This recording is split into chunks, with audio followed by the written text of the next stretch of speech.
katakan sama Pak Manakem Ali dan sebagainya, ternyata semua di antara mereka tidak dikasih rundown, acara. Padahal ini kan sebenarnya sangat penting. Kita butuh tahu bagaimana sebenarnya seminar ini berjalan, diskusi ini bagaimana berjalan, teknisnya dan sebagainya berjalan. Karena judulnya sudah bahwa keabsahan nasabah Alawi. Jadi yang dibahas adalah penentangnya, kan seperti itu. Maka saya nanya rundownnya. Ternyata pas di rundownnya benar-benar mengecewakan, sangat tidak ilmiah dan sama sekali tidak adil serta penuh arogansi. Saya mohon maaf ya. Tapi silakan Baraya cek sendiri. Jadi nanti format acaranya itu ada 2 hari, tanggal 7 dan tanggal 8. Tanggal 7 debatnya adalah atau diskusi ilmiahnya dalam tanda kutip itu adalah Pak Imaduddin melawan tim ahli mereka yang jumlahnya banyak itu yang mereka cantumkan di sana itu jadi satu orang diuji oleh banyak orang dan ditampilkan secara live.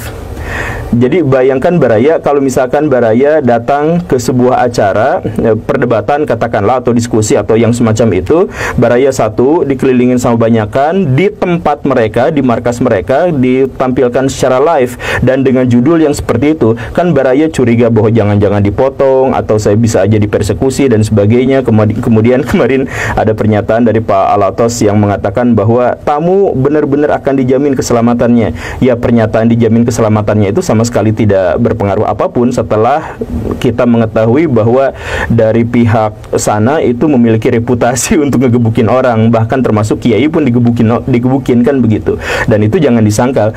Ya, pihak dari Robitoh mengatakan bahwa itu bukan sesuatu yang kami inginkan. Ya, tentu saja tidak ada sesuatu yang diinginkan, cuman reputasinya sudah seperti itu.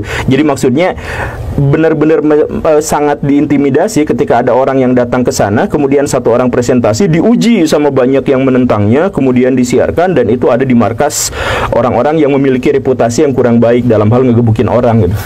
Kan begitu ya. Nah, kemudian jadi Pak Imaduddin tanggal 7, kemudian tanggal 8-nya Pak Haji Roma Irama, satu orang dikelilingin sama staf ahli mereka dan direkam. Jadi diskusi Pak Roma Irama mungkin presentasi nanti dibantah-bantah, kemudian nanti pertanyaan Pak Roma Irama dijawab semuanya gitu ya.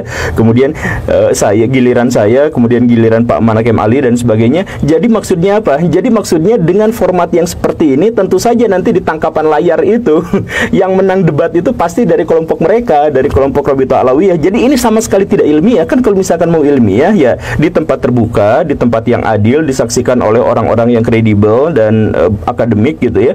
Kemudian berapa orang versus berapa orang ya itu kan bisa. Nah, ini mah enggak. Satu orang diadili, dihakimi, disidang sama beberapa orang dan seterusnya dan seterusnya. Nah, saya justru malah merekomendasikan, nah ini penting ya, jangan anggap bahwa saya dan teman-teman itu kabur, bukan. Justru saya mencium indikasi bahwa Robitoh Alawiyah, ini pikiran saya ya, mungkin saya salah, tapi pihak Robitoh Alawiyah justru malah menghindar. Karena apa?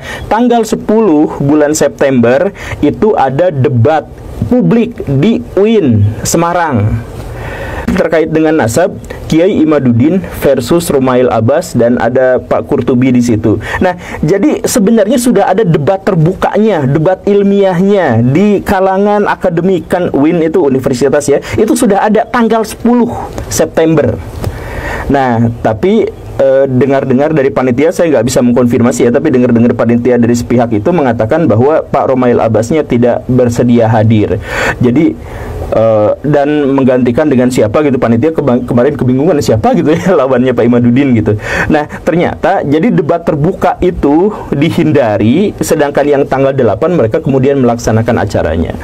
Sekali lagi saya mah hayu aja. Jadi misalkan kepada Gus Wafi yang sangat katanya ya, saya juga nggak tahu, tapi katanya ngajak berdiskusi dengan saya dan sebagainya. Saya mah bersedia, hayu aja. Kalau misalkan mau datang ke channel saya bersyukur gitu ya untuk menafkahi AdSense saya.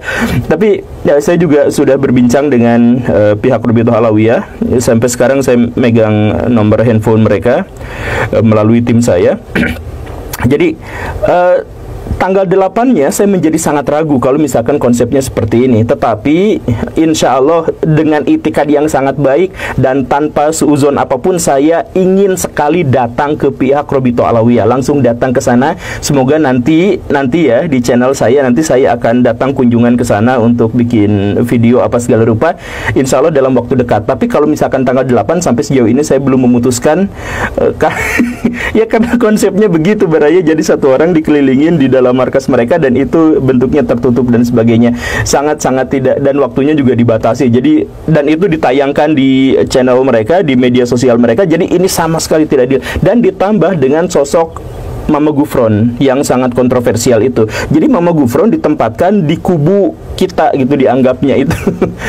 Ini sangat tidak adil karena maksudnya saya beserta Pak Imaduddin misalkan itu tidak memiliki kesamaan apapun dan tidak dianggap satu kubu seharusnya. Dengan Pak Nakem ya tentu saja tidak, karena ya Baraya tentu saja mengetahui corak berpikir saya seperti apa, dan itu tentu saja berbeda dengan mereka-mereka. Ya kita hargai perbedaan itu, tapi yang jelas dimasukkan ke dalam satu kubu, apalagi dengan Mama Gufron yang gagasan dan idenya itu saya kritik, ya masa juga. Tapi ini sekali lagi ya, saya gak tahu udah bosan mengatakan berapa kali bahwa saya tidak akan berpihak pada pihak, saya berpihak pada gagasan dan ide serta perbuatan gitu. Dan karena